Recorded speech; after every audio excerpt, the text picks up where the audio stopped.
नमस्कार साथियों। आज की वीडियो में हम चर्चा करने वाले हैं आत्मा की 3 सूक्ष्म शक्तियों के बारे में। ये आत्मा की 3 सूक्ष्म शक्तियाँ आत्मा के साथ ही हमारे शरीर में प्रविष्ट होती है और जब हमारी मृत्यु होती है तो आत्मा के साथ ही ये चली जाती है। तो ये 3 सूक्ष्म शक्तियाँ हैं मन, बुद्धि और संस्कार।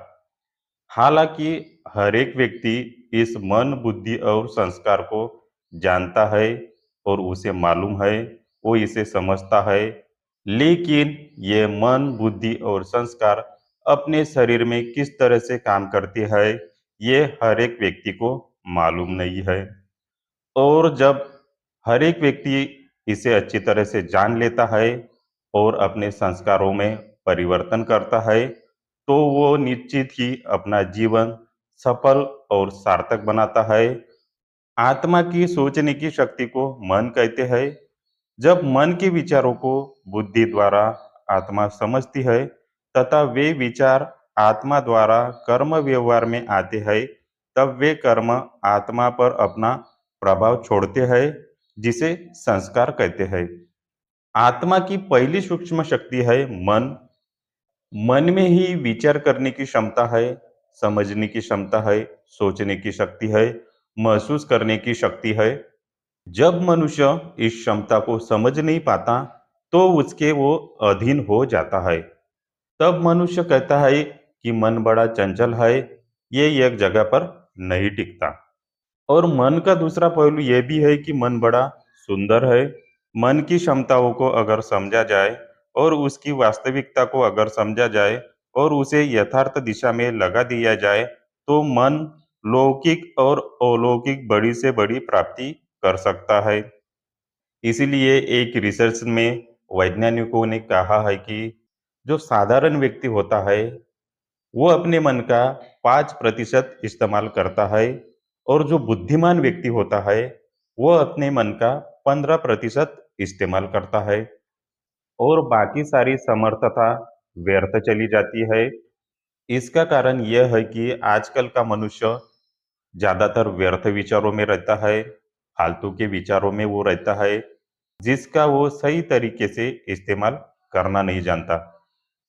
मनुष्य के शरीर में हर मिनट में 25 से 30 विचार आते हैं और ऐसे ही दिन भर में असंख्य विचार आते हैं और इन असंख्य विचारों में 4 प्रकार के विचार मुख्यतः होते हैं और ये 4 प्रकार के विचार हमेशा हर व्यक्ति को आते ही है।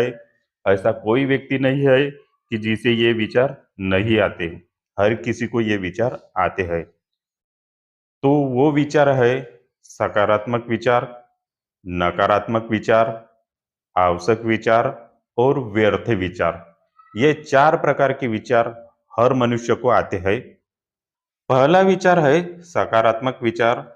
सकारात्मकता का मतलब है कि सकारात्मकता के साथ जीवन के दृष्टिकोण का सामना करना। एक मनुष्य सकारात्मक भावना से सोचता है, तो वो अपने आसपास के लोगों और घटनाओं पर सकारात्मक भाव रखता है।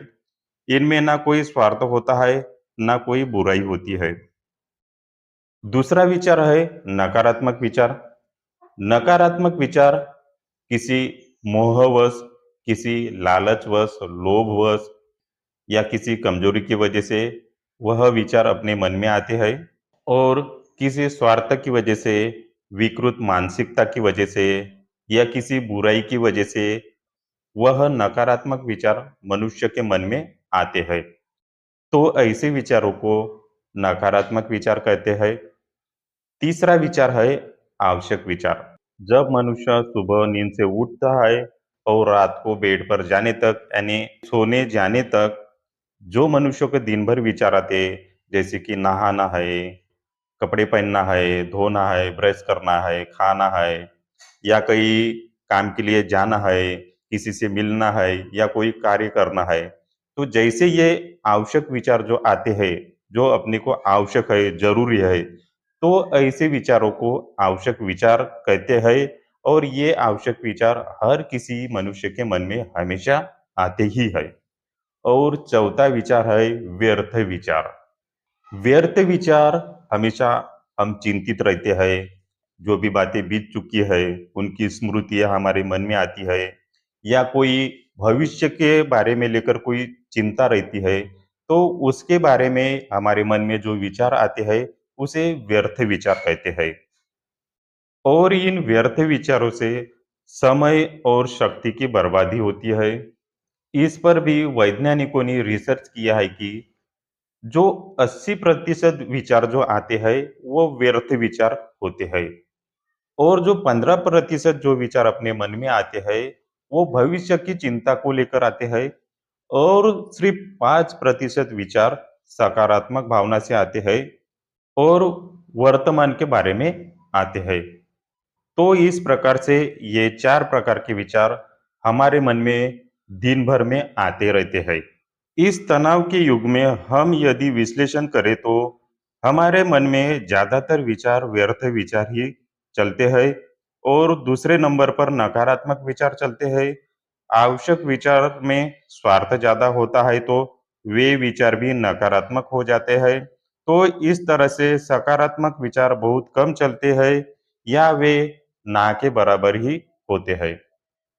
जब हमारे मन में नकारात्मक विचारों का प्रभाव पड़ता है, तो ना दिन में चैन रहता है, ना रातों को नींद आती है। और जब हमारे मन में सकारात्मक विचारों का प्रभाव पड़ता है, तो हमारे काम भी बनने लगते हैं और रातों को भी नींद आती है। तो इस तरह से ये विचार आते रहते हैं। मनुष्य के मन में जैसे विचार होंगे, वैसा उसका व्यक्तिमत्व होगा और उस मनुष्य का जैसा व्यक्तिमत्व होगा, वैसा ही वो जीवन में अनुभव करता है। विचार ही महान शक्ति है। जब मनुष्य किसी विचारों को बार-बार दोहराता है, तो तब उसकी मनोवृत्ति वैसी बन जाती है। मनोवृत्ति के आधार पर ही उसकी मान्यताएँ बनने लगती है और फिर वही मान्यताएँ सत्य होने लगती है। सकारात्मक विचार मन में शक्ति का संचार करता है तथा नकारात्मक विचार मानसिक शक्ति को नष्ट करते हैं, जिससे थकान, चिड़चिड़ापन और खोखलेपन का अनुभव होता है। और ये मन ही मनुष्य का परम मित्र भी है और ये मन ही मनुष्य का परम शत्रु भी है। आत्मा की दूसरी सूक्ष्म शक्ति है बुद्धि और मन और बुद्धि का एक दूसरे के साथ गहरा संबंध होता है। मन सोचने की शक्ति है तो बुद्धि समझने की शक्ति है। इसलिए कहते हैं कि सोच समझकर बोलना चाहिए। अर्थात सोचने का काम मन करता है, लेकिन उसे समझने का काम बुद्धि करती है। मन के सारे विचार बुद्धि के पास आते हैं। बुद्धि क्या चीज है? बुद्धि आत्मा का वह तर्क है जिससे हर बातों को देखती और समझती है। मन के सारे विचार बुद्धि के पास आते हैं और बुद्धि उन विचारों का प्रतिबिंब बनाती है। बुद्धि का दृष्टिकोण या विजुअलाइजेशन जितना शक्तिशाली होता है, उतना उसकी समझने की शक्ति ज्यादा होती है। बुद्धि की दो विशेषताएं है। पहली विशेषता है विवेक युक्त बुद्धि और दूसरी विशेषता है स्वतंत्र बुद्धि।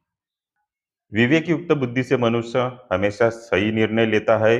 बुद्धि को ये दो विशेषता विवेक और स्वतंत्रता इसलिए प्राप्त है कि मनुष्य हर कर्म विवेक युक्त होकर स्वतंत्र होकर करे। इसलिए वो हर कर्म के लिए खुद जिम्मेदार रहे। भगवान या ईश्वर उसके कार्य के लिए जिम्मेदार नहीं है।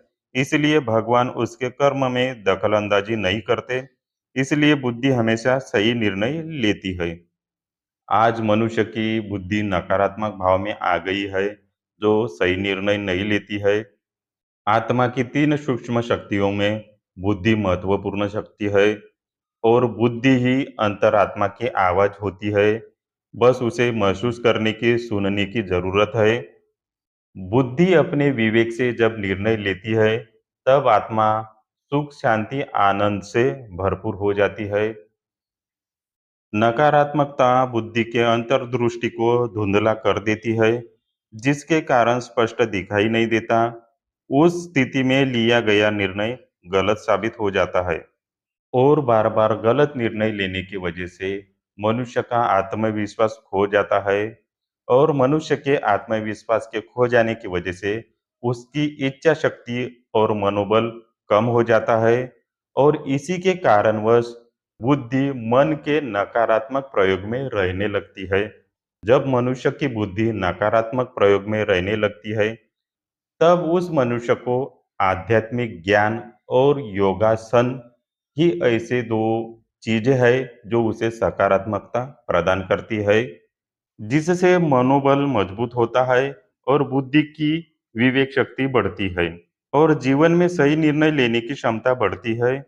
लेकिन आज मनुष्य इन चीज़ों से दूर होता जा रहा है, जिससे उसकी बुद्धि कमज़ोर होती जा रही है। जब बुद्धि कमज़ोर होने लगती है, तो उसके कार्यक्षेत्र पर असर पड़ता है। जब मनुष्य सुबह-सुबह अध्यात्म और योगाभ्यास से अपनी बुद्धि की धार को तेज कर दे, तो सारा दिन अच्छा जाता है और उसके कार्य बनने लगते हैं। क्योंकि आध्यात्मिक ज्ञान और मेडिटेशन मन को सशक्त करते हैं, जिससे अंतर्चक्षु स्पष्ट हो जाते हैं और सही कार्य करने लगता है, जिससे बुद्धि की क्षमता बढ़ जाती है और कुशलता आती है। आत्मा की तीसरी सूक्ष्म शक्ति है संस्कार, और ये संस्कार ही मेन चीज है साथियों, क्योंकि इन संस्कारों की वजह से ही आप अपने जीवन को बदल सकते हैं, सफलता की ओर लेके जा सकते हैं और सार्थक बना सकते हैं। इसीलिए ये संस्कार ही मनुष्य के जीवन में महत्वपूर्ण है, क्योंकि जब मनुष्य इस दुनिया को छोड़ के चला जाता है, तो ये संस्कार उसके साथ ही चले जाते हैं और अगले जन्म में ये ही संस्कार अपना प्रभाव दिखाते हैं। मनुष्य अपने मन के विचारों को अपनी बुद्धि की विवेकता से समझकर स्वतंत्र इच्छा से कर्म करने लगता है। तब वह कर्म आत्मा पर अपना प्रभाव छोड़ देता है। उसे हम संस्कार कहते हैं। ये संस्कार यानी कि कर्म का प्रभाव हमारे संपूर्ण व्यक्तिमत्व का निर्माण करता है। बार बार किया जाने वाला कर्म आदत का रूप लेकर मनुष्य के अर्धचेतन मन में समा जाता है। मन और बुद्धि उसी अनुसार कार्य करने लगते हैं। जब मानव नकारात्मकता के चक्रव्यूह में फंस जाता है, तब वह चक्रव्यूह को तोड़कर जीवन को नई दिशा देना व्यक्ति के लिए बहुत कठिन हो जाता है। इसी आदतों की वजह से व्यक्ति आत्मविश्वास से कमजोर हो जाता है। हर आत्मा में 5 प्रकार के संस्कार होते हैं, इसलिए हर व्यक्ति एक दूसरे से भिन्न होते हैं। जैसा व्यक्ति का संस्कार होता है, वैसा उसका स्वभाव होता है, और जैसा उसका स्वभाव होता है, वैसे उसके लक्षण होते हैं। इसलिए दुनिया में जितने भी व्यक्ति हैं, उसके एक-एक के भी लक्षण एक दूसरे से नहीं मिलते हैं। आत्मा के 5 संस्कार होते हैं, तो उसमें से पहला संस्कार है मूल संस्कार। जब आत्मा किसी मनुष्य के शरीर में प्रवेश करती है, यानी मनुष्य का जब जन्म होता है और आत्मा उसके शरीर में आती है, तो ये 5 प्रकार के संस्कार उस आत्मा के साथ हमारे शरीर में आते हैं। तो पहला संस्कार है मूल संस्कार। मूल संस्कार एक सतोगुणी संस्कार होता है, जो आत्मा के साथ हमेशा आता है। इस सतोगुणी संस्कार में ना कोई स्वार्थ छुपा होता है, ना कोई लोभ छुपा होता है, ना कोई बुराई छुपी होती है, और यही संस्कार बहुत अच्छा संस्कार माना जाता है। इसलिए हम देखते हैं कि जब कोई नवजात शिशु होता है, तो उस समय में उस नवजात शिशु के पास आप जाइए, आपको उसके पास जाने से ये एक अलौकिक भाव का संचार होता है। उसे देखकर कभी नफ़रत नहीं आती, क्योंकि बच्चे से सकारात्मक तरंगे जैसे कि आनंद, प्रेम, खुशी, पवित्रता की तरंगे निकलती है। इसलिए बच्चे का वास्तविक स्वरूप सतोगुनी होता है। इसलिए बच्चे के संस्कार उस समय में मूल संस्कार होते हैं। अब आइए जानते हैं दूसरा संस्कार है पूर्व जन्म के संस्कार। और हर व्यक्ति में जो आत्मा होती है, तो जब वो हमारे शरीर में आती है, तो उस आत्मा के संस्कार मूल संस्कार ही होते हैं। लेकिन जब हम धीरे-धीरे जैसे बड़े हो जाते हैं, तब हमारे संस्कार बदलने लगते हैं, चेंज होने लगते हैं, और वो 7 अवगुण ले लेते हैं। काम, क्रोध, लोभ, मोह, अहंकार, ईर्ष्या, नफ़रत, तो ये 7 प्रकार के अवगुण मनुष्य धीरे-धीरे अकस्मात करता है और उसके अंदर चले आते हैं और वो उसके अधीन हो जाता है। तो मनुष्य को इसी संस्कारों को बदलना ज़रूरी होता है। अगर वो अपने संस्कार बदलता है और वो इन 7 अवगुणों के चक्कर में नहीं पड़ता है, तो निश्चित ही मनुष्य अपना जीवन सफल बना सकता है। तो इसीलिए मैं कहता हूँ कि जो भी व्यक्ति अपने संस्कारों को बदलता है और इन 7 अवगुणों के चक्कर में वो अगर नहीं पड़ता है और अपनी बुद्धि की विवेकता से वो हर कार्य करने लगता है, तो उसके हर कार्य सफल हो जाते हैं। तीसरा आत्मा का संस्कार है गर्भ संस्कार। जब माता के गर्भ में जब बच्चा रहता है, तब उसके माता से और पिता से वो चिंतन कर लेता है संस्कार को। यानी कि वो माता के द्वारा या पिता के द्वारा वो उसके शरीर में चिंतन के द्वारा वो अकस्मात कर लेता है, जिसे हम गर्भ संस्कार कहते हैं। उसका एक उदाहरण बोले तो महाभारत का अभिमन्यु यानी अर्जुन का पुत्र जब माता के गर्भ में था, तब अर्जुन उस गर्भ में पल रहे शिशु को चक्रव्यूह को तोड़कर अंदर चले जाने की कला बता रहा था। लेकिन जब वो चक्रव्यूह को तोड़कर बाहर आने की कला बता रहा था, तब उसकी माता को नींद आ गई और वो गर्भ में पल रहा बच्चा उस चक्रव्यूह को कैसे तोड़कर बाहर आना है, ये सुन नहीं पाया। जिसकी वजह से महाभारत में कौरवों ने जो चक्रव्यूह रचा था, उसके अंदर तो अभिमन्यु चला तो गया, लेकिन वो बाहर नहीं आ सका और वहीं पे उसका वध हो गया। इसलिए कहते हैं कि इस तरह से हम गर्भ के अंदर संस्कारों को अकस्मात करते हैं, तो इसे ही गर्भ संस्कार कहते हैं। चौथा आत्मा का संस्कार है वातावरण या संग के प्रभाव का संस्कार। कई बार हम बच्चे देखते हैं कि जिस संग में रहता है, जिन दोस्तों या साथीदारों में वो जो रहता है, तो उसके जैसे संस्कार, उसके जैसी आदतें उन बच्चे में आ जाती है। और उसके घर के व्यक्ति कितने भी संस्कारी हो, कितने भी अच्छे हो, लेकिन वो जो बच्चा है, जिन दोस्तों या मित्रों के साथ रहता है और उन दोस्तों को अगर बुरी आदतें हैं, तो वो बुरी आदतें वो अकस्मात कर लेता है, जिसके द्वारा वो अपने संग के द्वारा वो बुरी आदतें, वो बुरी संस्कार अपने साथ ले लेता है। तो उसे ही हम वातावरण या संग के संस्कार कहते हैं। पांचवा आत्मा का संस्कार है दृढ़ता या मनोबल के संस्कार। ये एक संस्कार जो है बहुत अच्छा है साथियों। मनोबल वाला संस्कार मनुष्य के लिए बहुत अच्छा माना जाता है। जब मनुष्य को जीवन में कोई राह नहीं दिखाई देती, कोई रास्ता नहीं दिखाई देता और वो चिंता से घिर जाता है, उस समय वो दृढ़ निश्चय या मनोबल बना लेता है सकारात्मक, जिसे कोई बदल नहीं सकता। ऐसे दृढ़ विचारों को या दृढ़ मनोबल को दृढ़ता या मनोबल के विचार कहते हैं। जब व्यक्ति मन में एक बात ठान लेता है, तब उसे कोई बदल नहीं सकता। उस व्यक्ति का संकल्प इतना दृढ़ होता है कि अपने दृढ़ संकल्प के कारण आप अपने व्यक्तित्व को जैसा चाहे वैसा बदल सकते हैं। मनुष्य का व्यक्तित्व बर्फ की लादी जैसा है साथियों।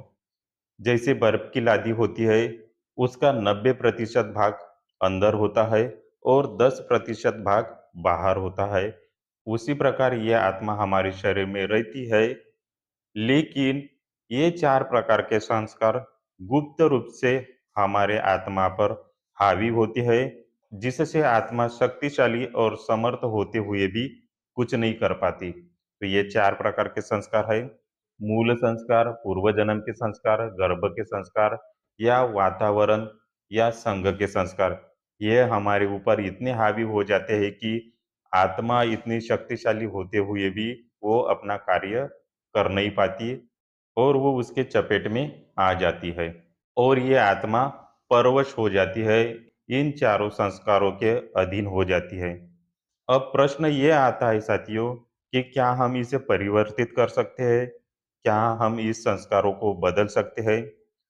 तो इसका उत्तर है हाँ साथियों, इसको निश्चित ही परिवर्तित किया जा सकता है। जो आत्मा का जो 5वां संस्कार है, दृढ़ता या मनोबल के संस्कार, आप अगर अपना मनोबल बना लेते हैं, तो इसके द्वारा आप इन चारों संस्कारों को बदल सकते हैं। जो भी अपने पूर्व जन्म के जो संस्कार आए हैं या गर्भ में आप जो भी संस्कार सीखे हैं या किसी मित्रों के द्वारा या किसी संघ के द्वारा आप जो भी संस्कार सीखे हैं या अन्य कहीं से जो भी आपको संस्कार लगे हैं, तो अपने दृढ़ता और मनोबल के कारण आप इसे बदल सकते हैं। लेकिन इस दृढ़ता और मनोबल के संस्कार को हमारे अंदर जागृत करना पड़ता है, इसका विकास करना पड़ता है। तो इसका विकास आध्यात्मिक ज्ञान से होता है या योगाभ्यास से होता है। आप अगर सुबह-सुबह कोई आध्यात्मिक ज्ञान या आध्यात्म में आपका मन लगता है या किसी पूजा-पाठ में मन लगता है, तो आपका पूर्ण भाव सकारात्मक बन जाता है। या सुबह-सुबह आप योगासन करते हैं, कोई एक्सरसाइज करते हैं, व्यायाम करते हैं, तो आपके अंदर वो सकारात्मकता जागृत होती है, जिससे आपका मनोबल बढ़ता है। और इस दृढ़ता की शक्ति को जागृत करने के लिए सकारात्मक संकल्प शक्ति या समर्थ संकल्प शक्ति की रचना करनी चाहिए, जो आत्मा की अथाह शक्ति और क्षमता को व्यक्तित्व में प्रत्यक्ष करते हैं। तब ये चारों प्रकार के संस्कार निष्क्रिय हो जाते हैं। इसमें आध्यात्मिक ज्ञान से सहायता मिलती है, क्योंकि आध्यात्मिक ज्ञान ही हमें श्रेष्ठ और सकारात्मक दिशा प्रदान करता है और व्यक्ति के जीवन में महानता और ऊंचाइयों के शिखर पर पहुंचाता है। तो इस प्रकार से मैंने आपको इन आत्मा की 3 सूक्ष्म शक्तियों के बारे में बताया है। अगर आपको ये जानकारी, ये वीडियो अच्छी लगती है, तो प्लीज़ मेरे वीडियो को लाइक कर दीजिए और ऐसे ही ज्ञान से भरी वीडियो देखने के लिए प्लीज़ मेरे चैनल को सब्सक्राइब कर दीजिए। फिर मिलता हूँ अगले वीडियो में, अपना ख़्याल रखिए। धन्यवाद। जय हिंद, जय भारत।